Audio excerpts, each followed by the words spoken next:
Assalamualaikum doctors. In this video I am discussing the discussion of nephrotic syndrome. So nephrotic syndrome discussion, first after history taking we'll examination the patient. What examination? Management portion. First examination, airway, breathing, circulation, vitals, especially blood pressure, measure weight daily, urine output daily and amount of fluids input and output, hydration status for signs of any hypovolemia, examine the edema for peeing, eye examination for any infections, abdominal examination for ascites and scrotum for edema, chest examination for pleural effusion, and cardiac examination for pericardial effusion. So examination ABC vital, especially the blood pressure, then measure the weight daily, urine output daily and amount of fluids in and out, hydration status for signs of hypovolemia, examine the edema for peeing, eye examination for any infections, abdominal examination for ascites and scrotum for edema, chest examination for pleural effusion and cardiac examination for pericardial effusion. ABC weight, urine output, hydration status, edema, eye exam, abdomen, chest and cardiac. Okay. The investigation we are doing, first of all, dipstick urine analysis. Dipstick urine, early morning urine protein creatine ratio, first morning after admissions. Normal value is less than 20 mg per millimole. Nephrotic syndrome is more than 200 mg per millimole. Usually more than 600 mg per millimole. Low urine sodium, less than 10 millimole, suggests hypovolemia. Bedside bloods are urea in electrolyte and creatinine. Albumin is low, full blood count, then cholesterol and triglycerides is high. Immunoglobulin G is low, immunoglobulin GAM is low. Complement C3 is normal and C4. Zoster immunostatus are baseline, hepatitis B and C serology. The second line tests are request only if features of suggestive more aggressive nephritis like hypertension, macroscopic hematuria, high creatinine, no response to corticosteroid. Then anti-streptolysin, O titer, anti-DNSB, anti-nuclear antibodies, anti-double standard DNA antibodies. Biopsy minimal change disease 95% is the most common type. So urine dipstick test we are doing, full blood count, ESR, CRP we are doing, early morning protein creatinine ratio, serum cholesterol, triglyceride level, then immunoglobulin level, complement level we are doing, and then hepatitis B and C serology we are doing because this is the cause. Serum albumin level we are doing, urea electrolyte creatinine level we are doing, and if aggressive features, second line tests are anti-streptolysin, O titer, anti-double standard DNA antibody, anti-nuclear antibody, these are. Then biopsy letter. Then evidence of hypovolemia, how can we understand? Clinically, there is abdominal pain, vomiting, looks unwell, poor peripheral perfusions and capillary refill time more than 2 seconds. Pulse character is steady, low volume, difficult to palpate, tachycardia, hypertension may be an early sign, hypotension a late sign, and jugular venous pressure low. Lab we found low urinary sodium less than 10 millimole, high hematocrit, thrombophilia, raised creatinine or urea. Treatment is seek senior advice before volume resuscitation as risk of volume overload. Give sodium chloride 0.9% 10 ml per kg. Start dipyridamole 4.5% albumin. If severe, dipyridamole to reduce the risk of thrombotic complications. Discuss need for heparin or warfarin with pediatric nephrologist. So evidence of hypovolemia is that clinically there is abdominal pain, vomiting, looks unwell, poor peripheral perfusions, capillary filter more than 2 seconds, pulse character is steady, low volume, difficult to palpate. Then we understand that is evidence of hypovolemia. Lab is urinary sodium is less than 10 millimole, high hematocrit. So treatment is seek the medical advice first of all, then give the sodium chloride 0.9% sodium chloride 10 ml per kg. Then start dipyridamole 4.5% albumin. Of course, we are taking the help from the senior. And this management of nephrotic syndrome after discussion with my pediatric nephrologist. First admissions, strict the fluid balance monitoring. Daily weight mandatory. Avoid the added salt, but a low salt diet is not indicated. So regular salt take. Then treatment of the hypovolemia may be present and fluid restrictions. So first, strict fluid balance.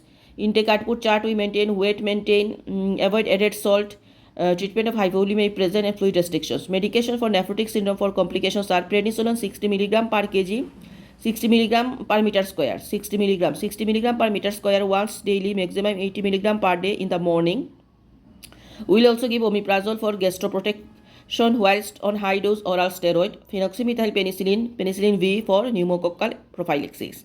If edema is upsetting to the patient or causing discomfort, add furosemide. If severe hypovolemia, dipyridamole to reduce the risk of thrombotic complications. Discuss need for heparin or warfarin with the pediatric nephrologist.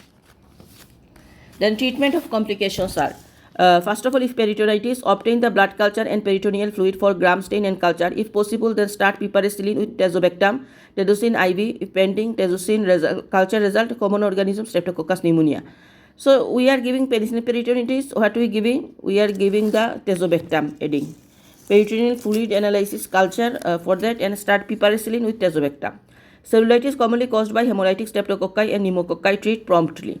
Thrombosis is a renal vein thrombosis, an important differential in abdominal pain, cerebral vasculature, pulmonary vein, femoral vein, thrombocytopenia rise in D-dimers and reduce the PTT and ultrasound with Doppler study to look at perfusions and to image renal vein and inferior vena cava. Now, there are some indications for referral to pediatric nephrologist. What are the indications? First of all, corticosteroid resistant.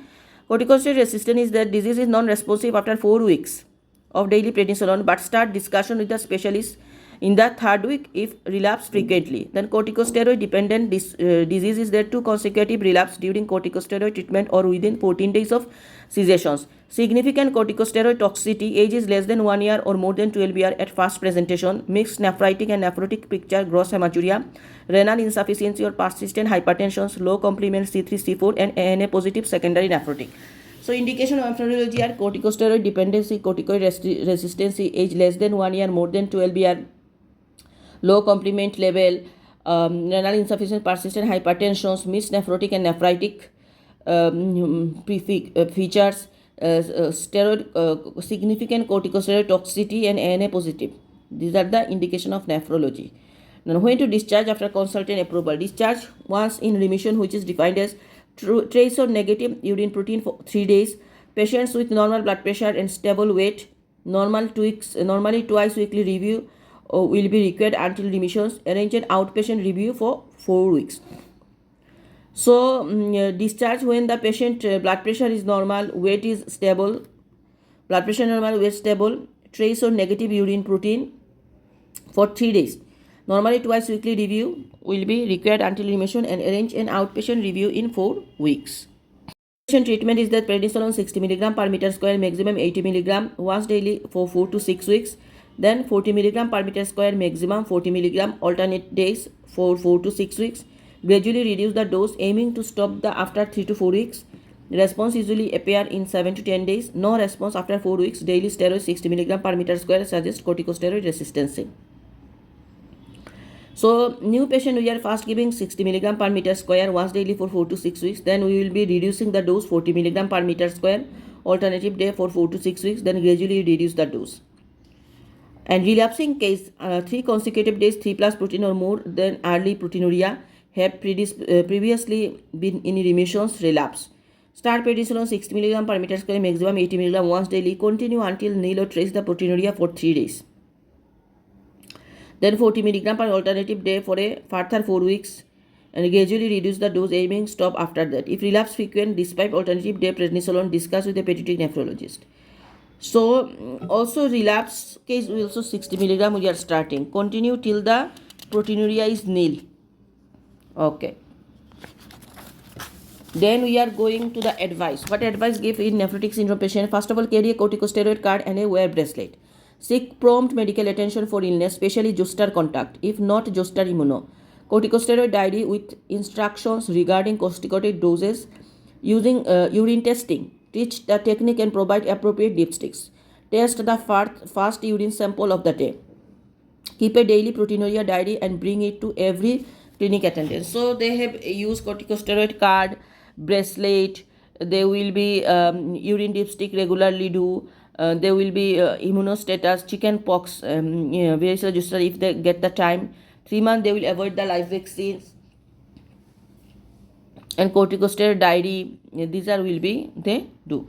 Infection precautions, they will take something.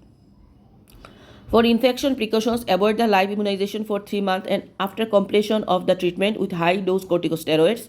Delay of inactivated vaccine is advisable where possible. Continue phenoxymethyl penicillin, piperacillin V presentation only. Prophylaxis until edema has resolved. If penicillin allergic, give azithromycin. If liquid formulated, required amoxicillin. If exposure to chicken pox and zoster non-immuno varicella zoster virus, if immunoglobulin G negative, and on high dose corticosteroids, give IM zoster immunoglobulin, which can be given Up to 10 days after exposure, its first sign of illness is acyclovir IV. A varicella vaccine, live vaccine, should be given if a suitable opportunity arises between the relapses. Give pneumococcal vaccine if child has not received pneumococcal conjugate vaccine. So this is how can we manage nephrotic syndrome patient. Thank you.